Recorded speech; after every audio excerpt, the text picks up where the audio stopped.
मेरा नाम है विशाल खुराना और आप सभी का हमारे चैनल नॉलेज बॉम्ब्स में स्वागत है। और आज हम बात करने वाले हैं भगवान राम के संबंध में ये कुछ रोचक तथ्य आप नहीं जानते होंगे इनके बारे में। राम ये शब्द दिखने में जितना सुंदर है उससे कई महत्वपूर्ण है इसका उच्चारण। राम कहने मात्र से शरीर और मन में अलग ही तरह की प्रतिक्रिया होती है जो हमें आत्मिक शांति देती है। हिंदू धर्म के 4 आधार स्तंभों में एक है प्रभु श्री राम। प्रभु श्री राम ने एक आदर्श चरित्र प्रस्तुत कर समाज को एक सूत्र में बांधा था। भारत की आत्मा है प्रभु श्री राम। आओ जानते हैं उनके बारे में कुछ रोचक तथ्य। राम का जन्म। भगवान राम एक ऐतिहासिक महापुरुष थे और उनके पर्याप्त प्रमाण है। शोधानुसार पता चलता है कि भगवान राम का जन्म 5114 ईस्वी पूर्व में हुआ था।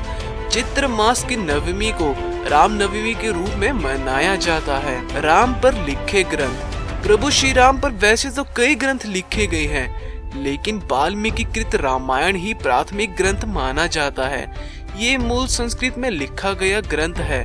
तमिल भाषा में कंबन रामायण, असम में असमी रामायण, उड़िया में बिलका रामायण, कन्नड़ में पंप रामायण, कश्मीरी में कश्मीरी रामायण और भी बहुत सी भाषाओं में रामायण लिखी गई है।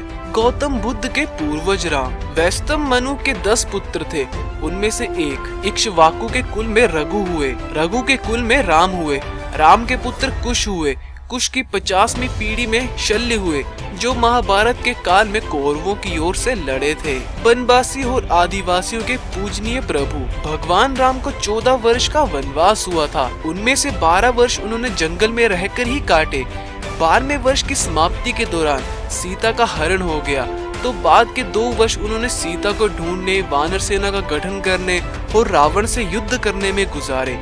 14 वर्ष के दौरान उन्होंने बहुत ही महत्वपूर्ण कार्य किए, जिसके चलते आज भी हमारे देश और देश के बाहर राम संस्कृति और धर्म को देखा जा सकता है। शिवलिंग और सेतु बनवाया।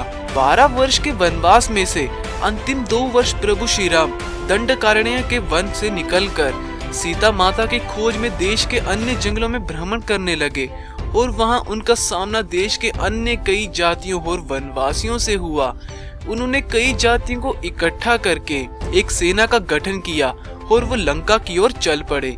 श्री राम की सेना ने रामेश्वर की ओर कूच किया। ऐसा था राम का काल। राम के काल में नदी में नाव और पोत चलते थे। इसी काल में कुछ लोगों के पास विमान भी होते थे जिसमें 4 से 6 लोग बैठकर यात्रा कर सकते थे। रामायण के अनुसार रावण के पास वायुयानों के साथ ही कई समुद्र जलपोत भी थे। रामायण काल में शतरंज खेला जाता था। इस खेल का आविष्कार लंका के राजा रावण की रानी मंदोदरी ने किया था, जब इसे चतुरंग कहा जाता था। ये भी कहा जाता है कि राम के काल में पतंग भी उड़ाई जाती थी। राम रावण युद्ध केवल धनुष बाण और गदा भला जैसे अस्त्रों तक सीमित नहीं था। कहते हैं कि युद्ध के दौरान राम सेना पर सद्रासुर ने ऐसा विकट अस्त्र छोड़ा जिससे सुवेल पर्वत की चोटी को सागर में गिरते हुए सीधे दक्षिण भारत की गिरी को भी समुद्र में गिरा दिया था।